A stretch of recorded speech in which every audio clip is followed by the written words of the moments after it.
Eu percebi que algo mudou quando as plantas do escritório começaram a morrer. Eu mantivera aquele estúpido ficus vivo durante 2 CEOs, um ataque de ransomware e um estagiário que aqueceu salmão no micro-ondas. Mas agora ele murchava, como se soubesse que o ar tinha mudado. Como se conseguisse cheirar o odor enjoativo da decadência corporativa que vinha do gabinete do Dário. 15 anos. 15 anos eu trabalhara aqui. Não era barulhento, não era espalhafatoso. Era o homem que sabia onde os corpos estavam enterrados e quem assinava os formulários que os faziam desaparecer. Eu salvara o rabo desta empresa mais vezes do que a equipa de inovação apresentara ideias recicladas nas reviews trimestrais. Folhas de pagamento, conformidade, contratos com fornecedores, gestão de crises, tudo o que imaginares. Eu era a fita cola que mantinha as entranhas da empresa unidas. E então chegou o Dário.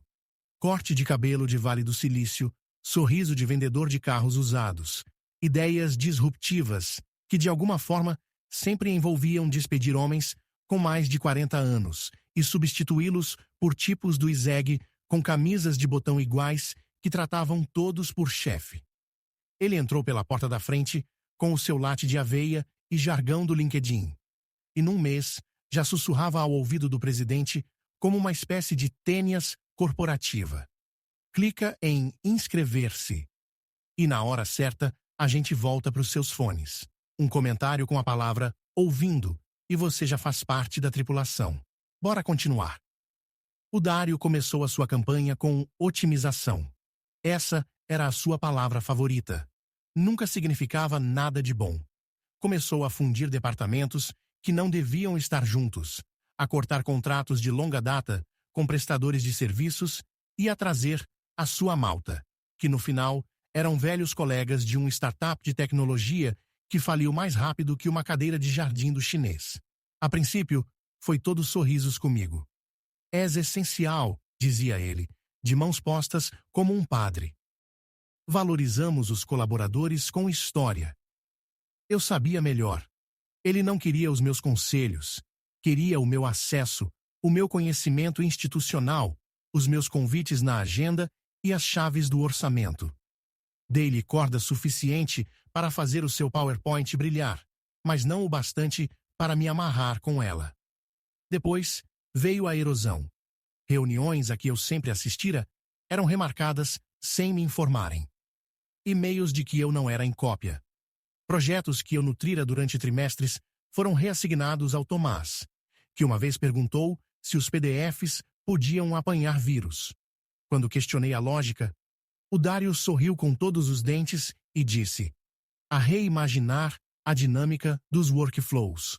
O que, traduzido à letra, significava: sai da frente, dinossauro. Mas eu não estava em pânico. Eu estava a observar como ele se movia, a quem lisonjeava, que mãos apertava e quais deixava cair. Vi como o presidente, outrora um homem razoável com bons instintos, começou a parolar a linguagem do Dário, como se estivesse a fazer audição para um TEDx. Cultura ágil, pivot lean, hubs de ideação. E observei como as mulheres mais jovens do escritório, afiadas, inteligentes, cheias de potencial, começaram a evitar o gabinete de paredes de vidro do Dário. Apanhei uma delas a chorar na sala de convívio após uma avaliação de desempenho, onde ele a chamou de emocionalmente reativa demais para a liderança. Ela tinha um mestrado em gestão de operações e conduzia todo o nosso sistema logístico sem um único erro em 18 meses. Ao Dário não importavam os resultados, importava-lhe a dominância. Ainda assim, não disse nada. Mantive a cabeça baixa, o tom cordato, o trabalho impecável. Nos bastidores, comecei a documentar cada alteração de política, cada pedido de orçamento estranho, cada mensagem no Slack que ele apagava 2 segundos após enviar, cada conflito de interesse em contratações que o meu instinto, manchado de café, conseguia farejar. Porque eu sabia que o Dário pensava que me estava a substituir, mas eu não estava a ser substituído. estava a ser subestimado, e isso ia custar-lhe tudo.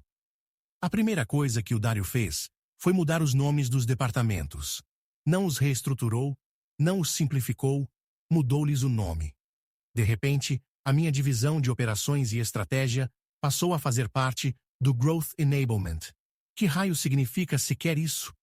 Um dia, eu supervisionava auditorias de conformidade e renovações de contratos, e no seguinte, supostamente, estava a escalar o deleite do cliente. Se soa a algo extraído de um biscoito da sorte, gerido por um fundo de hedge, é porque era. O meu título profissional não mudou, apenas tudo o resto. Moveu a minha melhor analista, a Raquel, para a inteligência de receitas, reportando diretamente a ele. Nenhuma conversa, nenhuma transição, apenas uma mensagem no Slack. Só um FYI rápido. Temos um fit melhor para os talentos da Raquel aqui. Agradeço a tua flexibilidade. A minha flexibilidade? Eu deixá-lo viver até agora. Isso era a minha flexibilidade. Depois, foi o Javier, o tipo das compras que conseguia negociar um contrato de fornecedor de 5 anos apenas com um quadro branco e um café do Pingo Doce. Reafectado para aprendizagem cruzada, disse o Dario. Tradução. Roubado para preencher as lacunas em forma de folha de cálculo que os seus colegas de faculdade não conseguiam decifrar. A pior parte não foi vê-los partir. Foi ver o quão apologéticos pareciam ao fazê-lo. Olhares discretos, um rápido desculpa no corredor. Como se soubessem que aquilo não era uma promoção, era um movimento de xadrez. Eu era a rainha que o Dario estava a tentar encurralar. Mantive-me exteriormente calmo. Calmo demais, o tipo de calma que deixa as pessoas nervosas. Comecei a codificar os meus ficheiros por cores com uma precisão obsessiva. Imprimi agendas, timestamp em todos os e-mails, actas de reuniões escritas com a clareza de um estenógrafo judicial. Eu não estava a documentar para a memória. Estava a construir um arquivo de guerra. E o presidente? Ele passou de check-ins diários para podes dar-nos a sala em 3 semanas. Costumávamos brainstormar soluções juntos.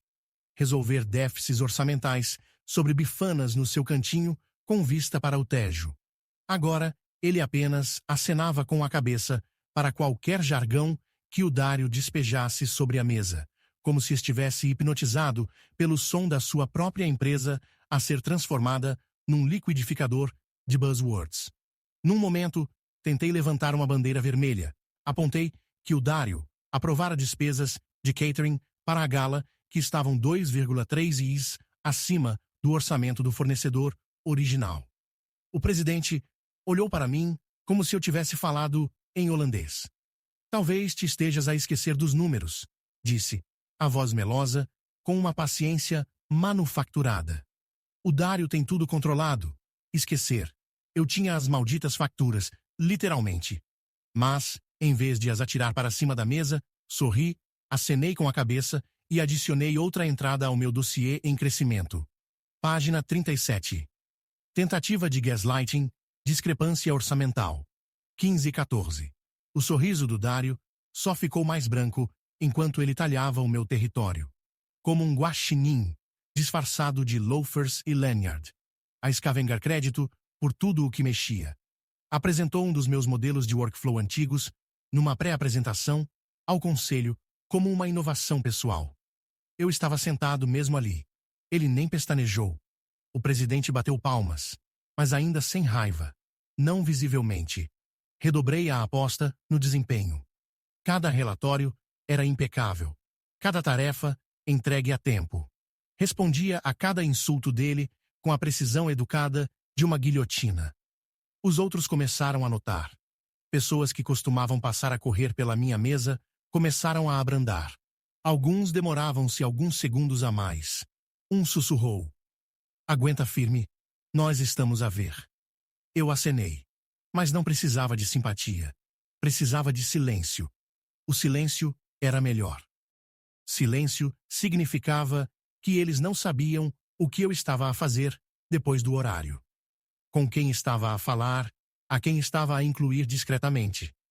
Eles não viam as pendrives na gaveta com fechadura, cada uma etiquetada por trimestre e codificada com alcunhas de 3 letras que só eu entendia. Eles não sabiam que eu comecei a levantar os registros públicos da empresa anterior do Dário, que notara uma sobreposição interessante entre o nosso novo fornecedor de design e o seu ex-companheiro de casa da Business School. Eles não sabiam que marquei um almoço com alguém da equipe de auditoria da empresa mãe, alguém a quem eu ajudei a colocar o filho numa lista de espera de um colégio privado em 2016. Deixem o Dário continuar a brincar aos construtores de impérios. Deixem-no roubar, renomear, minar. Ele pensava que eu estava a reagir. Não estava. Estava a rearranjar as peças silenciosamente, cuidadosamente. Porque não se ganha o xadrez a gritar. Ganha-se deixando o outro lado pensar que tem o controlo. Até ao momento em que o seu rei não tem para onde ir. Eu ouvi através do maldito respiradouro do ar-condicionado. Não estava à escuta. Não de propósito. Estava na sala de reuniões dos fundos, a minha antiga sala de guerra, a tentar imprimir um contrato de fornecedor que a equipa de inteligência de receitas do Dário conseguira transformar num desastre flamejante de 48 páginas no Miro.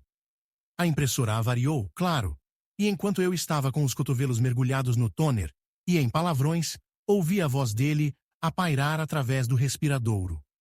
Ótimo. Colaboradores com história como ele. Mantém-se por perto apenas o tempo suficiente para descobrir o que sabem. Depois, puf. Hora de uma reforma antecipada. Temos de evoluir ou morrer, certo? Ouviu-se uma risada. Masculina, jovem, nova. Ele não está, a perceber que está a ser pôr-do-solado? Pôr-do-solado. Não despedido, não substituído. Pôr-do-solado, como se eu fosse um protetor de ecrã. Foi aí que tudo fez clique. Não a impressora. O setup, os e-mails perdidos, os convites de calendário desaparecidos, os projetos retirados como fios de um tapete debaixo dos meus pés. Isto não era apenas desrespeito. Nem mesmo era o apagamento corporativo de sempre. Isto era o Dário a pré-carregar a narrativa, a enquadrar-me como desatualizado, pouco cooperativo, difícil. Ele estava a amaciar o terreno para que, quando o machado caísse, parecesse minha culpa, como se eu tivesse falhado em adaptar-me. Engraçado. Os RH, naturalmente, tinham-me ignorado. Enviei 2 e-mails naquela semana sobre o meu acesso ao organograma ter sido revogado e a alteração súbita no registro dos meus dias de férias. Nenhuma resposta. A terceira vez, recebi uma resposta automática. A Ângela está de licença esta semana inteira. Uma semana em que o Dário estava muito presente no escritório, a sorrir como um gambá que encontrou o caixote do lixo aberto. Eles iam fazê-lo publicamente. Eu sentia-o. A gala estava a chegar e o Dário adorava um final dramático. Provavelmente achava que despedir-me na mesma noite em que eu estava programado para receber um prêmio de liderança com história seria poético, como abater o velho cão durante o intervalo. Mas se ele queria teatro, eu dava-lhe Shakespeare. Comecei pelo meu portátil. Extraí os meus ficheiros, os meus verdadeiros ficheiros, não o lixo saneado na drive partilhada, mas os originais, os que continham as discrepâncias financeiras, os orçamentos de eventos, as referências cruzadas de fornecedores que tornavam a teia do Dário um pouco too incestuosa para ser acidental. Encriptei a drive, fiz backup 2 vezes, guardei uma cópia em casa, outra off-site. A seguir, vieram os e-mails. Marcados, organizados, anotados. Cada thread apagada. Cada mensagem do Slack off the record reencaminhada para a minha caixa de entrada pessoal, usando um script que escrevi durante a pandemia, quando a empresa achou graça a bloquear downloads. Depois, fiquei calado. Demasiado calado. Pareci de fazer perguntas. Comecei a acenar com a cabeça mais nas reuniões. Dei ao Dário aquele olhar de estou cansado e agradeço pelo meu ordenado. Funcionou. Ele parou de me observar tão de perto. Pensou que eu me tinha resignado. Foi então que contactei a Helena. A Helena é uma daquelas pessoas que não aparece nos organogramas, mas que pode travar uma promoção com uma única mensagem. Ela chefiara a conformidade na empresa-mãe antes de se reformar antecipadamente. Eu mentorei o substituto dela, por isso mantivemos contato. Aniversários, cartões de Natal, queixas partilhadas sobre saltos altos e salários baixos. Enviei-lhe uma mensagem curta. A pensar em fazer uma mudança. Devo ter algo que vais querer ver primeiro. A resposta dela foi instantânea. Vamos almoçar, por minha conta. Traz cópias físicas. Depois, contactei o Júlio, do gabinete do CFO, de nível médio, mas afiado, rápido e leal ao tipo de ordem que o Dário não conseguia fingir. Em 2017, ajudei a tapar por ele quando um erro numa folha de forecasting quase lhe custou o emprego. Nunca lhe pedi nada em troca. Até agora. Mantive-me vago. Preciso de uns olhos em alguns números. Discretamente, estás dentro? A resposta dele. Sempre. Finalmente, enviei um e-mail burner a um conselheiro administrativo. Uma vez tomei conta do cão dele, quando a empregada doméstica desistiu na manhã de uma conferência de resultados. História longa, memória mais longa. Assinei, simplesmente. É melhor apareceres na gala. Segunda fila, lado esquerdo. E depois, esperei. Composto, estável, como um rastilho, ligado aos alicerces de um edifício que ninguém notara, já estar a inclinar-se. O Dário pensava que estava a planear a minha saída. Não percebeu que estava a montar o palco para a sua. Encontramo-nos numa tasca que cheirava a torradas queimadas e segredos de Estado. O Márcio já estava no cubículo do canto, casaco fora, gravata torta, como se a tivesse arrancado a meio de um ataque de pânico. Ele olhou para mim da forma como os homens olham para as tempestades no horizonte. Metade admiração, metade pavor. Disseste que era urgente, disse, deslizando uma chávena de café na minha direção, sem perguntar como o tomo. Ele lembrava-se. Claro que sim. Entreguei-lhe a pasta de ficheiros. Grossa, separada, codificada por cores.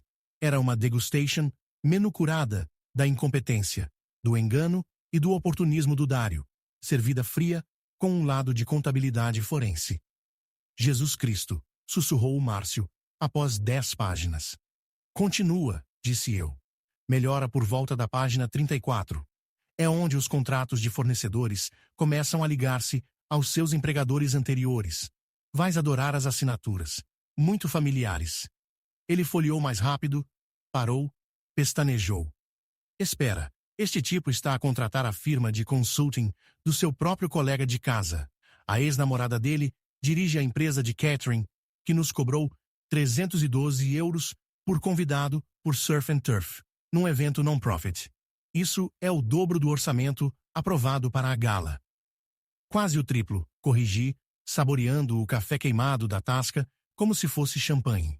Ele está a contar que o evento seja suficientemente glamouroso para distrair dos números.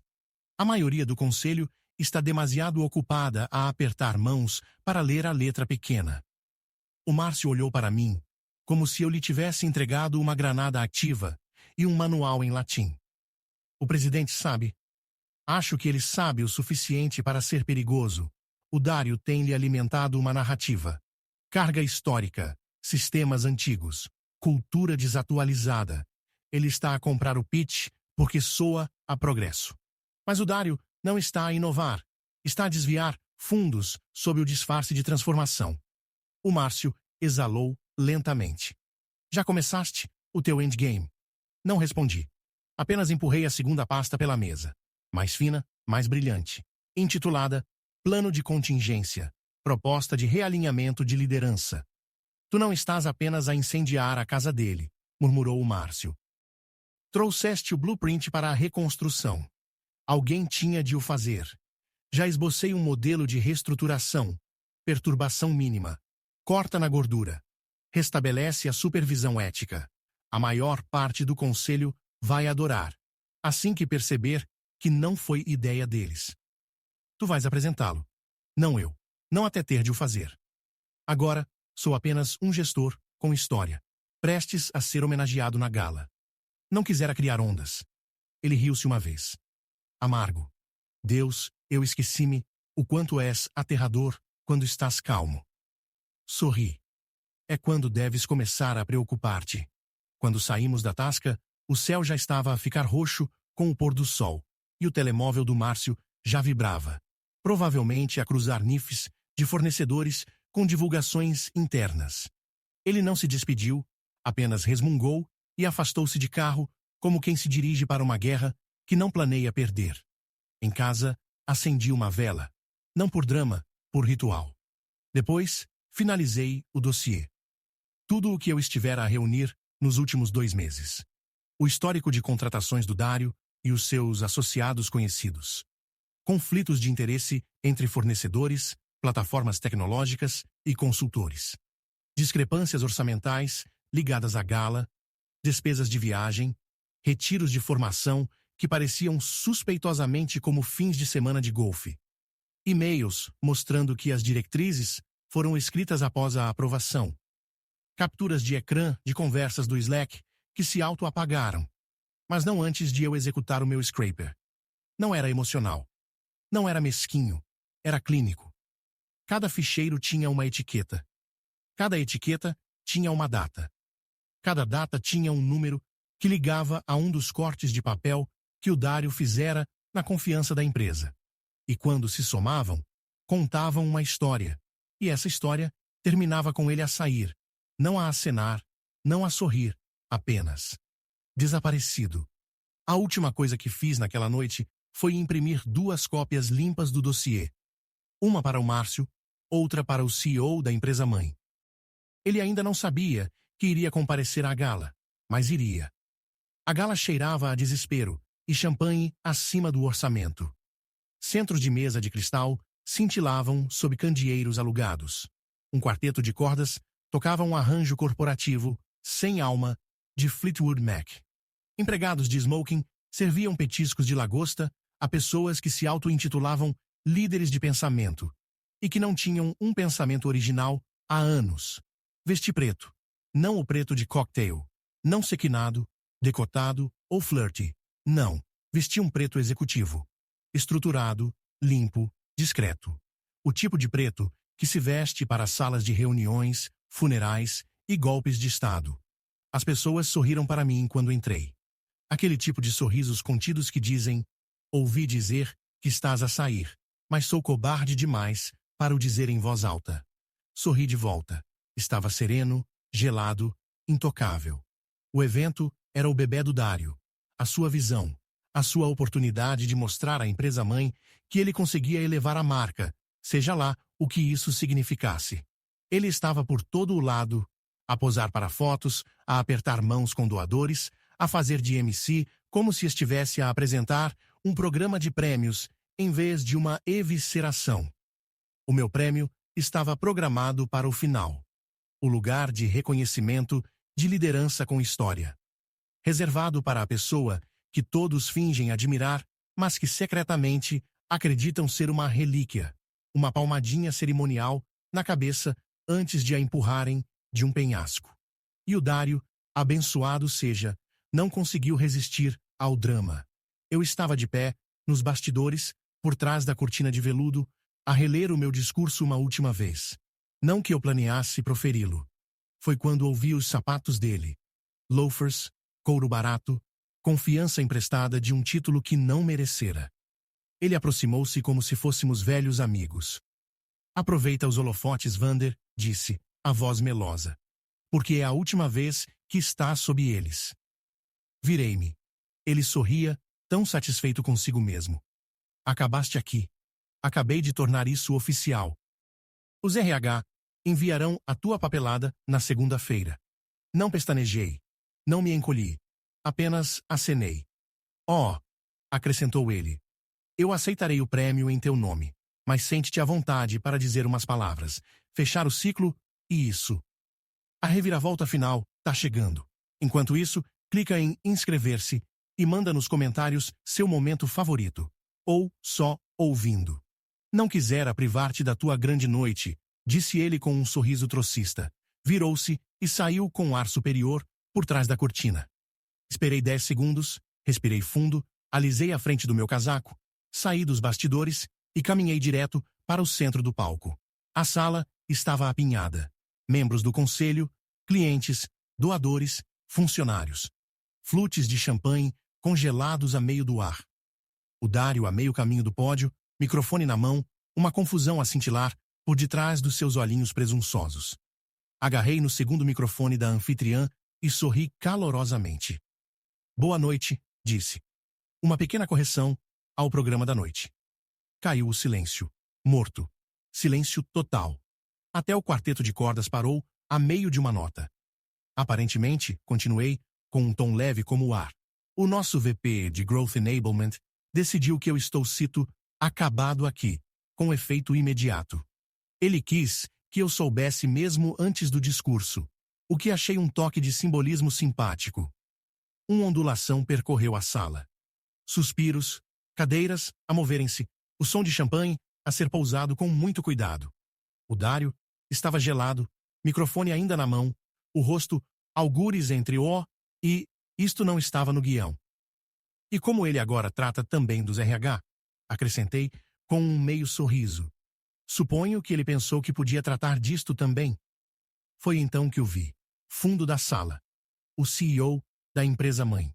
Fato preto, sem gravata, encostado à parede, como se estivesse à espera da sua deixa. Eu não dissera a ninguém que ele viria. Ele avançou.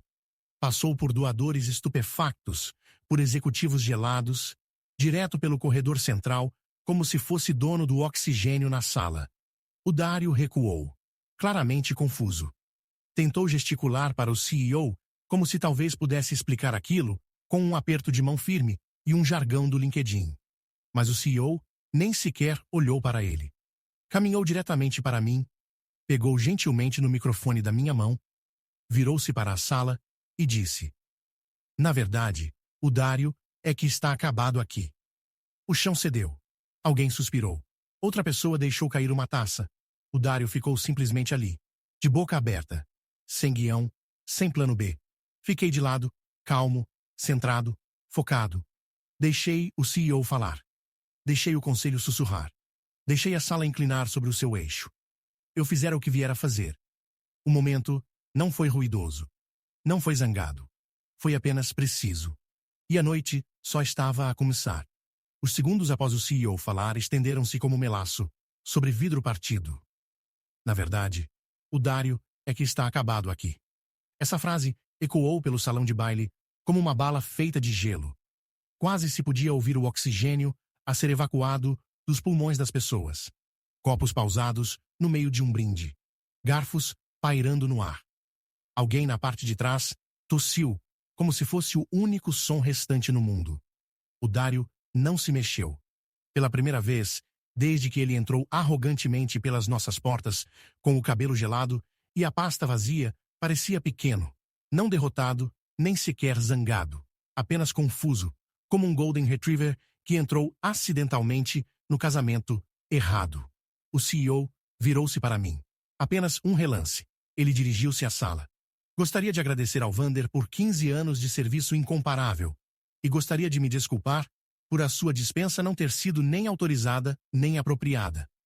Disse-o sem levantar a voz, sem teatralidades, apenas facto. Execução corporativa com precisão cirúrgica.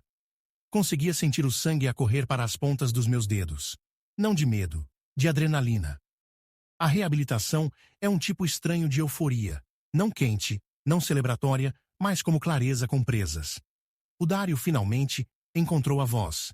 Esperem, acho que houve aqui algum engano. Não há nenhum engano, disse o CEO, cortando-lhe a palavra sem sequer olhar na sua direção. Revistei as tuas recentes contratações, as tuas aprovações de despesas e o teu uso indevido de autoridade delegada.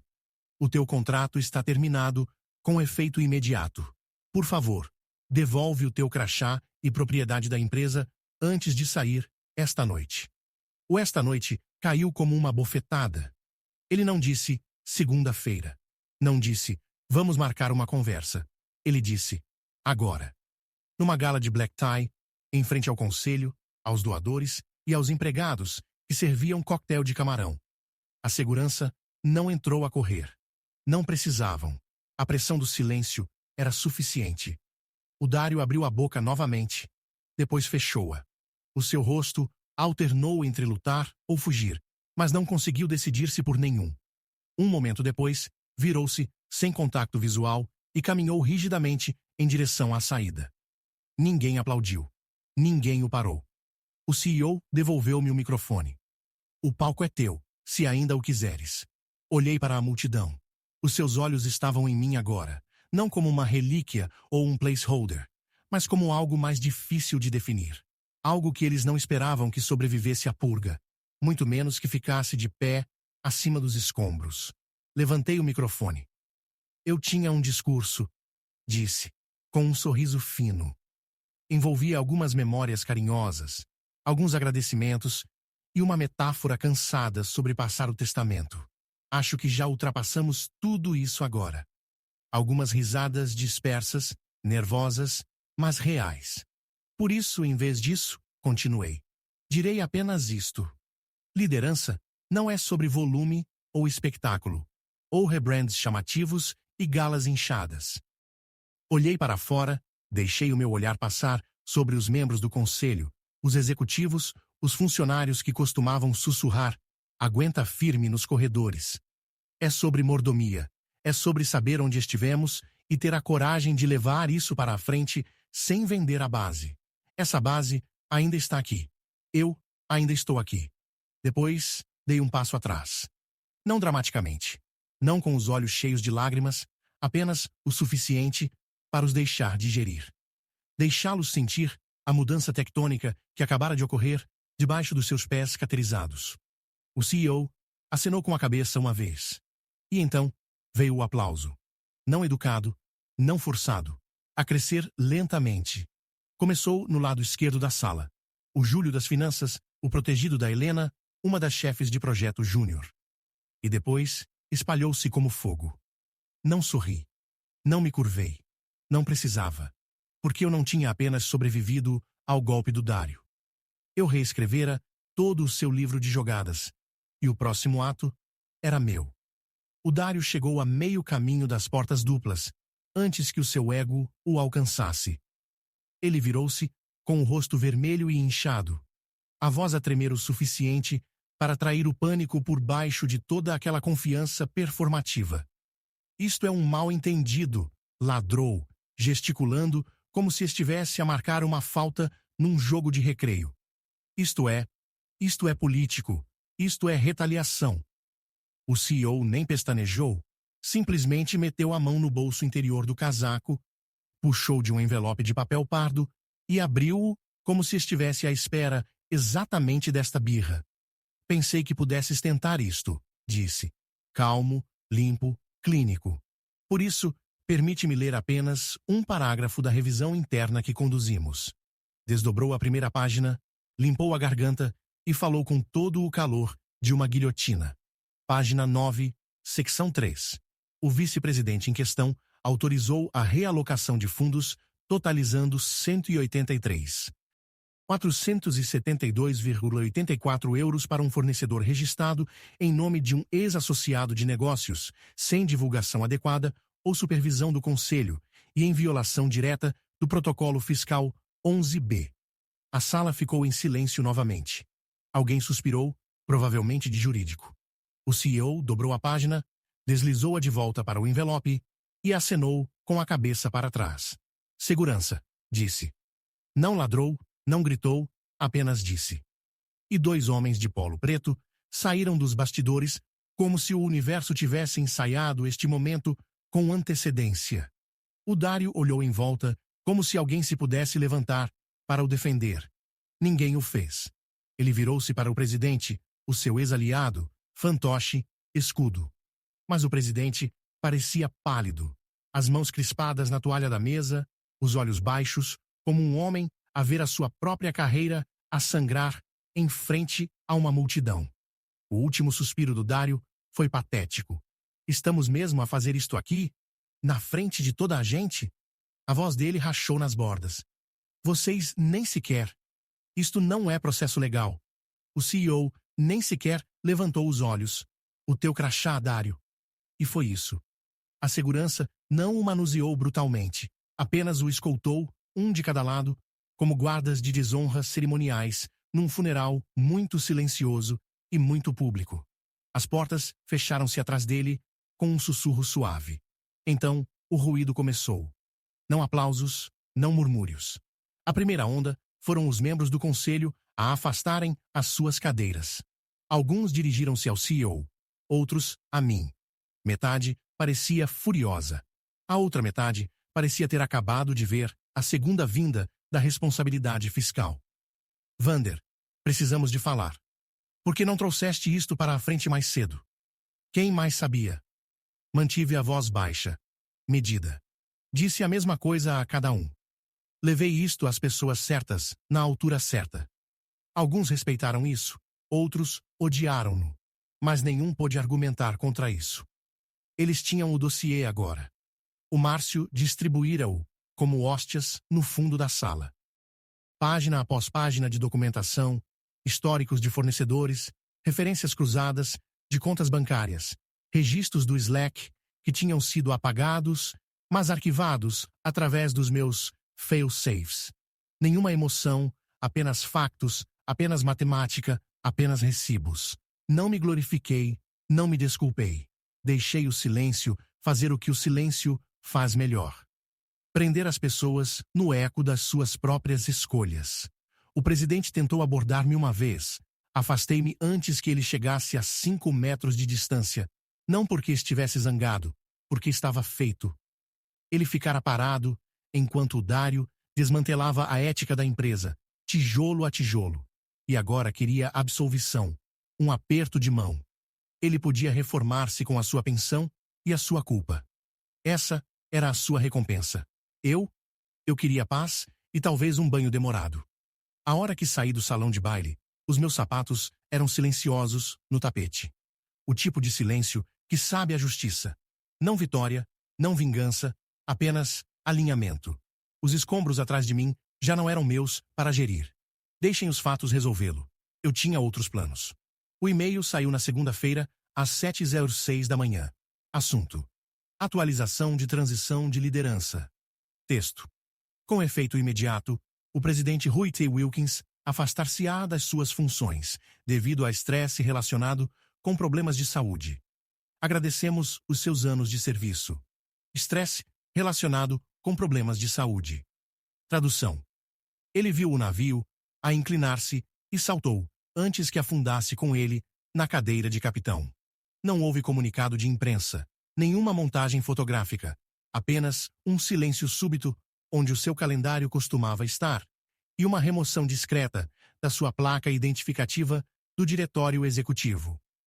Pelo edifício, corria que ele ainda estava disponível numa capacidade consultiva, que é o jargão corporativo, para em casa, de pantufas, a ver reruns e a rezar para que ninguém subpoena a sua caixa de correio. Pelas 10h00 da manhã, recebi a chamada. Não um pedido de desculpas, nem mesmo uma oferta formal. Apenas uma linha direta simples do próprio CEO. Gostaríamos que assistisse com a transição operacional para a estabilidade. Esperei um momento. Deixei o silêncio zumbir. Vou precisar de acesso total, disse. Autonomia para reestruturar. Sem intermediários, sem shadow puppeteers. Houve uma pausa. Depois, entendido. Então, voltei a entrar. Sem alarido, sem escolta, apenas eu, um caderno preto e a quietude perturbadora de pessoas que agora olhavam para mim como se eu pudesse ser a prova de bala. O meu antigo gabinete já tinha sido limpo. O estagiário, uma das últimas contratações de vaidade do Dario, deixara para trás um suculento em vaso e uma garrafa de água com branding cheia do que só posso assumir ser Lacroix, com sabor à ambição. Deitei ambos no lixo e reabri o meu arquivo de fichas como se nunca tivesse saído. E depois, meti mãos à obra. Primeiro, as contratações estratégicas do Dario.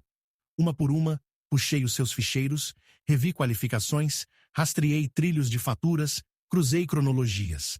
Metade deles nem sequer aparecia nas reuniões, apenas reencaminhava decks de consultores externos que nos cobravam mais por hora do que os advogados a limpar a confusão do Dario. Revoguei o acesso deles até ao final do dia, sem discursos, sem teatralidades, apenas uma trela digital puxada até ao fim. A seguir, o orçamento. Sinalizei todos os custos de eventos inchados, todas as iniciativas de rebranding. O Dario aprovou sem supervisão. Todos os itens de linha suspeitos, rotulados como consultoria executiva. Entreguei às finanças um livro-razão corrigido com notas tão afiadas que deviam ter vindo compensos. Depois, as pessoas. Não as que ficaram por perto quando as coisas ficaram feias. Essas foram fáceis. Chamei-as discretamente. Dei-lhes tarefas, ouvi as suas percepções, lembrei-lhes o que a confiança institucional sabia. Não. As que eu observei de perto foram os cataventos. Os que elogiaram o Dario nas reuniões e me enviaram condolências por e-mail após a sua queda. A esses, não disse nada. Dei-lhes clean slates e corda. Como a usavam, era com eles. No final da primeira semana, o tom no escritório tinha mudado. As reuniões começavam a horas. Os e-mails ficaram mais curtos. As pessoas pararam de tapar a boca quando sussurravam. Não fiz um discurso. Não publiquei um memorando. Não revi a declaração de missão ou instalei puffs na sala de convívio. Apenas trabalhei. E eles notaram, porque a competência não precisa de um estandarte. Apenas precisa de um momento. Eu finalmente tive o meu. A sala de conferências estava mais fria do que o habitual. Vidro fumado, paredes à prova de som, 10 cadeiras, uma garrafa de água intocada e um silêncio que parecia menos antecipação e mais julgamento contido. O tipo de sala onde acontecem decisões que não são enviadas por e-mail, onde os futuros são redirecionados com um aceno de cabeça. O CEO sentou-se à cabeceira da mesa, mangas arregaçadas, sem preâmbulo. Obrigado por terem vindo, disse. Vamos começar. Um por um, leu os pontos da nova estrutura de liderança. Títulos a mudar, cadeias de supervisão a apertar, orçamentos a realinhar. A empresa, explicou ele, estava a entrar numa nova fase. Uma em que a estratégia não era apenas marketing spin, mas andaimes operacionais reais. Uma em que a prestação de contas não seria opcional. E depois olhou para mim. Gostaríamos de te oferecer o recém-criado cargo de diretor de estratégia. Reportarás diretamente ao conselho. E apenas ao conselho. Não houve aplausos, não houve suspiros. Apenas a quietude coletiva de pessoas que suspeitavam que isto ia acontecer e que agora tinham de ajustar a sua postura perante isso. Não sorri. Não hesitei. Aceito, disse. Foi tudo. Sem discurso, sem dança, apenas um ponto de pivô disfarçado de frase. Eles passaram ao item seguinte. Realinhamento orçamental. Revisões de departamento, mas eu já não estava a ouvir. Já estava a trabalhar, mentalmente, a abrir separadores, a arquivar peças, a executar jogadas que desenhei a dormir. Até ao final da semana, fiz a minha primeira jogada oficial. Reinstaurei o programa de mentoria. Aquele que o Dario tinha destruído porque não acreditava em escadas de legacy. Aquele que ajudara 3 mulheres da contabilidade a serem certificadas e 2 associados de operações a transitarem para a liderança. Aquele que ele disse não se alinhar com o nosso roadmap de agilidade. Estava de volta. E maior. Depois veio a purga. Silenciosa, cirúrgica. Sem cartas cor-de-rosa, sem despedimentos públicos, apenas uma ondulação de credenciais revogadas e fluxos de trabalho redirecionados. O círculo interior do Dario, a sua câmara de eco de Yes Man e animadores de LinkedIn viram os seus calendários vazios, os seus canais do Slack arquivados, a sua influência evaporada. Eles não foram despedidos, foram apagados, e na sua ausência começou o trabalho real. Processos que tinham cedido sob jargão inchado começaram a zumbir novamente. Os funcionários júniores começaram a falar nas reuniões sem olhar por cima do ombro. Um novo programa de estágios foi aprovado. Uma iniciativa de alívio do burnout foi fast-tracked. Ninguém me agradeceu. Eles não precisavam. Eu não estava lá para aplausos. Estava lá para corrigir o programa. Foi exatamente o que disse no fecho da nossa próxima sessão de planeamento trimestral. Levantei-me, fechei o portátil, olhei em volta da sala e disse-o de forma simples, estável, final. Vamos corrigir o programa. Sem fogos de artifício, apenas uma recalibração. Apenas um homem de preto a retomar o que era seu. Uma decisão, de cada vez. Fade to black.